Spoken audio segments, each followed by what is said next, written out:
How are you, brother and sister Hart? I feel that I ought to call you brother and sister Hart after seeing you in the temple. To say Jim and Bee would seem like a sacrilege now. Although I'm quite sure you wouldn't mind if I did. But to start off anyway, let me call you brother and sister Hart in deference to your position there in the temple. But before I go further, let me just check and make sure I'm not wasting my breath here and that this is actually recording. Just a minute. Well, it was in fact recording, but then I stopped recording, had to break off. That was about, well, nearly 2 weeks ago, I guess, and we've had quite enough people here at our house since I started this tape. But first of all, let me say this, good folks, that this tape should have been made the same week that we came back from the temple, or very soon thereafter. I don't want you to think because it's been so long a time intervening that this tape is any less important to me or should be to you, because I still feel the same, and what I say is just as effective as if I'd have said it the same week that we were there, down there in Washington. But the fact is that since January came in, we've had a lot of ill health, both Nellie and myself.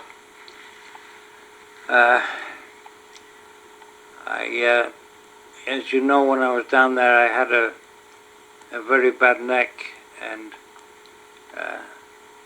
I was looking forward to it improving when I got back from the temple, but unfortunately it wasn't to be the case. And it's only last week. Today is the 21st, is it? It's only last week that I saw the doctor for the last time. I had to go back to the hospital with it because it wasn't healing up properly. And the doctor that had lanced it on the 18th of January said, "You've got to have this seen to." She says, "You've got a cyst. A sebaceous cyst, whatever that is," and she says you have to have it out within a week or 10 days at most. So I went to see my own skin doctor that I had previously, and he wasn't there, he was away, so I had to go see another one in Pawtucket, just opposite the public library there. Pardon me. And he had a look at it, and he said, "Well," he said, "I'll tell you what, I want you to let this settle down for 2 weeks. Come back and see me in 2 weeks." Which I did, and he got me on the bench there. He says, "Can you remain quiet and lay still on your left side there for 20 minutes? I said, "Yes, I think I can." Well, my left side is the one that was paralyzed and still is partly paralyzed, but I thought I wouldn't have any problem. So I got laid down there, and he started to perform his bag of tricks, and he gave me a few shots of Novocaine. I don't know how many, it seemed to be a lot. Well, anyway, it got started, and I could feel, well, I knew when he'd made the incision, but I didn't actually feel it. I could just tell that he'd done it. And he made a start, and I thought, well, this is great. I can't feel a thing. If this is the worst of it, no problem. But anyway, I timed it. I looked at my watch when he started. By the end of 20 minutes, the Novocaine was starting to wear off, and he was digging deeper and deeper and deeper. Well, of course, at the time I was down at the temple there, the infection was right down. It had gone down as far as my collarbone. And he remarked as soon as he opened it up, he said, "Oh, this is a big one." And he says, "There's a lot of scar tissue," and he was talking to the nurse there, you know, and he said, "I've got to get all this away." But he said it goes right down to the muscle, and it's attached to the muscle and the blood vessels. I thought, happy day, this is going to be great. Well, anyway, by the end of 20 minutes, the Novocaine was wearing off, and he told me before he started, he says, "You're going to feel some tugging and pulling." Boy, he wasn't kidding. I felt the tugging and the pulling. I felt a heck of a lot more than that, too. It was just as though there was a dog that had got a hold of all the raw meat and was pulling it out. Did I know about it?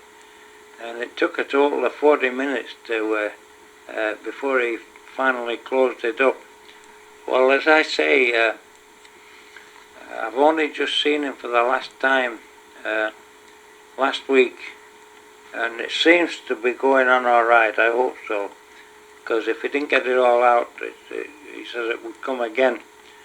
But the last that he said, I got to go and see him again in a year, but I'm going to say goodbye, and hopefully nothing's going to come back on it. Well, then of course, in the meantime also, Nellie's been very ill. She started last June or July with these migraine headaches. And these can be caused, there's innumerable causes for this sort of thing. And it's a matter of playing detective and chasing it down and finding out what it is before you can even apply a cure to it. But she's been so bad, folks, that it always came on the night, or nearly always. And it would get so bad that she would be crying out in pain and actually crying. And it would make her sick to her stomach. And she'd stand it as long as she could, and then she would ask me to either give her a blessing or administer to her. And so many times we'd done this, and this was happening. It got to be about 3 times a week or nearly every other day, and this was wearing me down, because to see your partner in pain there and not be able to do anything about it is terrible. But she goes to Rhode Island Group Health. She was covered by them at the last place she worked. And she'd been for 2 CAT scans, and they've found that there's nothing there that was a problem, which was beginning to worry her, and it was compounding the situation. The more she thought about it, the more she was worried, and the more worry she had, the worse it caused her head. But she saw the specialist. They put her onto a specialist, pardon me, and she's finally seemed to have come. He's got her a combination of medication that seems to be holding it at bay. She's only had one in 5 weeks, really bad, and that was yesterday. And she went to bed and took a couple of tablets, and it took care of it, but it was the most painful she's had in 5 weeks, so that's pretty good. But one thing he did find out, and he told her, he said, "Now then," he said, "we found something here that may be causing it. If not," he says, "it's contributing to it to a great deal." And he's found out that on one side of her jaw is misaligned. So she has to go next month to have that checked out at an oral surgeon's. And so that's in abeyance for the time being. But we just haven't been well at all, and we've had to neglect a lot of things that we should have taken care of. But as I say, Jim and Bee, it hasn't been willful neglect that we haven't corresponded with you to thank you for what you did for us. That was a wonderful, wonderful day, and you don't know what it meant to us. I don't know whether it was meant to be that you two would be there and that we should meet you, and that you took care of the things that you did. But it was very appropriate, because you were the first two that we got to know. practically when we came up first. And B, you will remember that you were involved in some of the problems that we had in Providence Branch, or Providence Ward, that led to the demise, if you might call it that, of Nellie and some of my family, as well as other people. I blame myself for that, for not continuing to come, but it didn't work out that way, and fortunately the people here in Foxborough Ward have done a wonderful job. They've done something I couldn't have done on my own, and Nellie has made a complete turnaround. And now you'll be interested to know that we were asked 6 weeks ago if we would take a job doing name extractions for the temple. So that's what we're now doing. Now it's taken us 6 weeks, 5 or 6 weeks to get a key to get in the ward. But we got it on Sunday, and we were down there on, we went down day before yesterday. We finished one sheet. We did 31 names. So that's a good start. And unfortunately we got there when it was a genealogy period. There was only one couple there, but they seemed to treat us like we were, pariahs.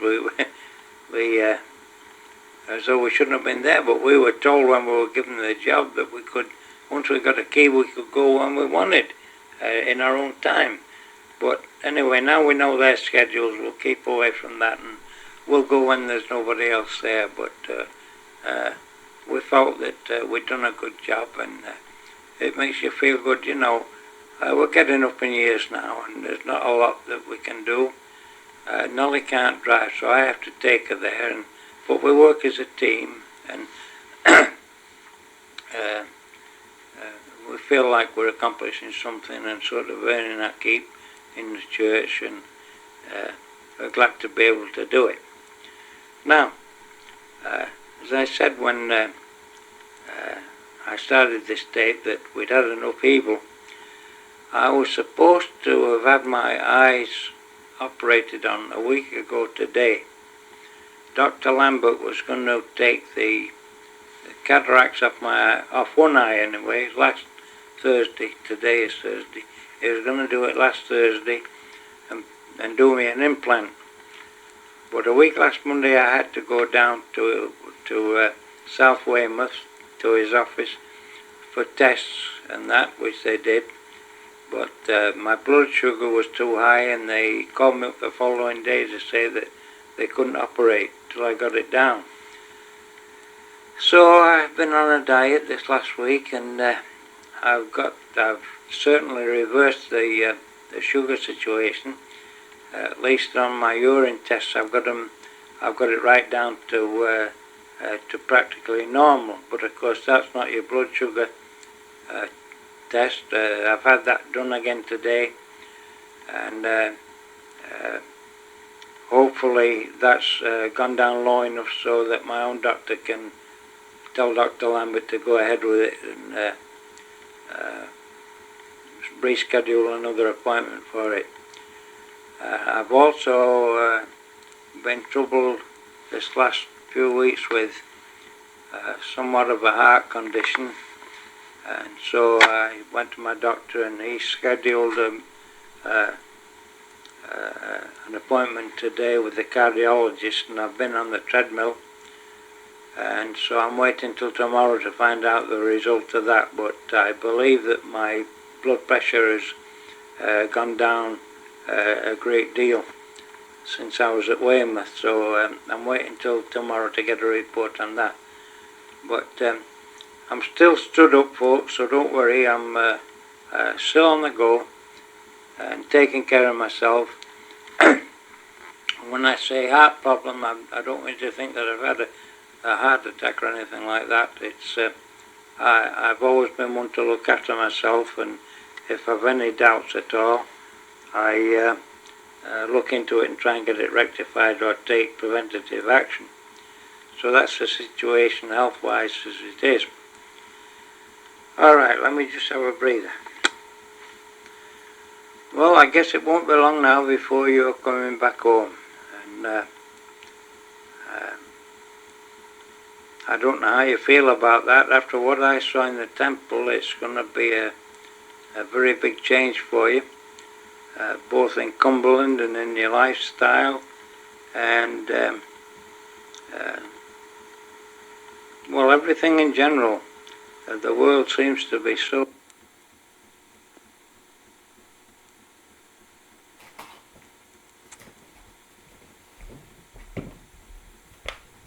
you must feel to a great extent that we're working so much in the temple that you're insulated from a lot of this stuff. To be quite honest with you, I've had enough of it, and I wouldn't be sorry if when the time comes that I put it all behind me. But I hang in for Nellie and for my family. I'm going to tell you this, I don't and haven't found retirement to be a bargain at all. We've had nothing but problems since I retired and since Nellie retired, and we've had an excessive amount of stress, and we're hoping that it won't be too long before that comes to an end. But we can only take it a day at a time and do the best that we can. I'm very thankful, that we are members of the church, and I've been thankful that after all these years that Nellie has come back into church to be active. It means a great deal, and you'll never know what it meant to Nellie to be able to go into that room and have her mother and father have the work done for them and to be sealed to each other. Her mother was the most wonderful person. I think one of the finest Christians I've ever known, and never anywhere is there a better mother-in-law than I had, and that was Nellie's mother. And I remember Nellie's grandmother, she was the same. Beautiful kind of a person, snow white hair, quiet, very gentle. And this was Nellie's mother, and she was just the same way. And I think Nellie will, I don't think Nellie tends to be as gentle as her mother, she's more outspoken, but deep down, Nellie's the same type of person that her mother was. And the older she gets, the more she gets like her mother. But I was closer to Nellie's family than I was to my own, really. And it was a very sad day for me when Nellie's mother passed away, because I always wanted them to come and live with us in this country. And it must have been a big blow to them when we came here and brought their grandchildren with us, I can appreciate it more now that I have grandchildren of my own and understand what they went through. But at least I was honest with them when I started quoting Nellie. I told them that I always would want to come back to this country, and they understood that. But it did make it possible for Nellie's mother to come here on a visit twice. She came twice on her own, and later on Nellie's dad came twice. So it wasn't all a loss, and it made them feel better when they got here and saw that what kind of a life Nellie was living, and the conditions we were living in, and they went back happy and content in the knowledge that she was in good health, and that she was being looked after, and that she was happy over here, and that would mean a lot. But I think now, I don't know what takes place on the other side after the work's been done in the temple, whether they wait for the mailman to come and say this work's been done for you or what. But if they know about that now, or whenever they did know, or whenever they do get to know, it's going to be or would have been a very happy day for them, and they would have thought this was all worthwhile. Because Nellie's mother was a very religious religious in the sense that she was a Christian, right, every fibre of her, although she wasn't attached to any denomination. She would have made a wonderful member of our church, but there you go. Well, I'm looking forward to seeing you get back up here and help us.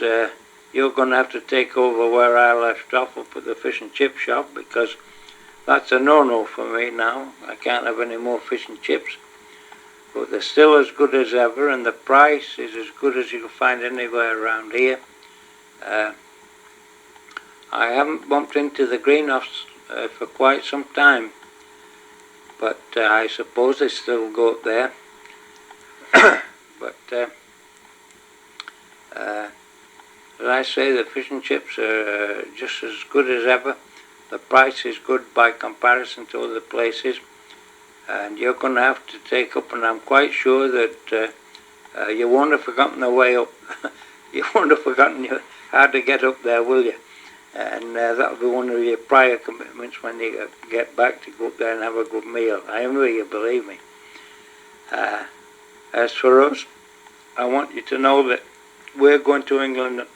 We're going to England on a visit on the 30th of June till the 3rd of August. Nolly's brother and sister-in-law have been out here on a visit each year for the last 4 years. And last year when they went back, Nolly's brother Donald, he said to me, "Stan, don't forget next year you're coming out to see us." I said, "Now remember, that's a date." Well, unfortunately, he got back and he died 6 weeks afterwards. He had a heart attack. And so that was it as far as Donald was concerned. But I was surprised, because I thought when he said it, if anybody wouldn't be able to make it, it would be me. And I'm still here and Donald's gone, but my sister-in-law, Joan, Donald's wife, has sent for us to come, Nolly and I, this year.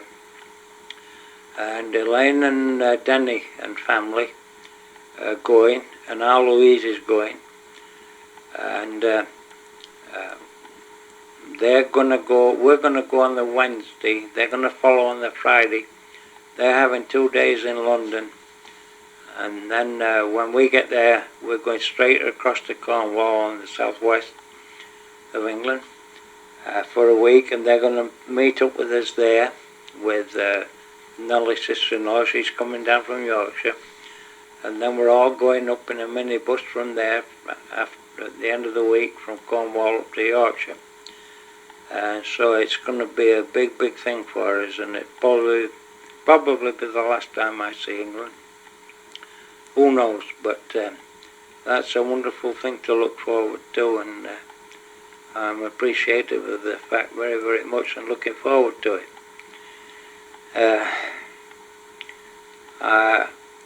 We didn't decide to go until the last day of February, and that was the last day we could book to go and get the fare advantage on Northwest Airlines. We got a good buy on it. But our health has been so improbable, so unpredictable, that we daren't make a commitment. We left it, and it was only the week before that Nolly improved a little bit, and we said, well, we'll take the chance, because we didn't want to lose the fare if any of us were sick. So we made the booking, and that's the way it stands right now. So we're counting down the weeks, and so we've all got something to look forward to. I wonder if you are looking forward to finishing at the temple. It's hard to imagine what it must be like to be working in there day after day. Completely different atmosphere to being outside. It was an atmosphere that I felt enveloped in immediately I got within the temple grounds. I can't explain it, but it was an overwhelming feeling. And for us to see Bee behind the desk there, the first person when we got there, that was a wonderful thing, very wonderful. And those pictures, Jim, that you took, they were wonderful too, and they're a prized possession. Now I want to tell you something, Jim. I didn't take the camera because I wasn't in fit condition to use one. Mine's a heavy camera, it weighs 5 pounds or so. But when I'm always on the lookout for potential pictures. Now, when we came outside from downstairs at the temple, I think it was probably from where, after where we got the clothing, where we got our clothing. We came outside, and there was like I don't know if they call it a portico or just an overhead shelter where you come out of the door. And as I stepped to one side from this portico, I looked up the side of the spire. I could see the spire all lit up, one of the towers all lit up. And at the base of the spire there was a tree also illuminated, but up right at the top of the spire and away and just slightly away to the right and higher up, there was a crescent moon, a brilliant crescent moon with Venus underneath. And that would have been the picture for me. If I got nothing else, that was the picture I would have taken and would have wanted to come out above anything else. It might be worth looking into, Jim. I don't know whether my explanation is adequate to tell you where it was, but if I remember right, it was downstairs, and we'd come outside from, I think it was from where we got the clothing, and I just stepped to the right there from underneath the portico, and as I looked up,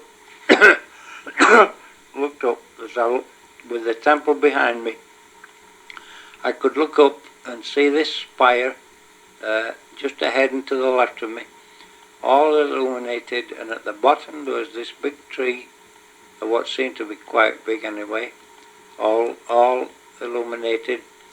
And at that particular date, the moon was a crescent shape, which I believe it is.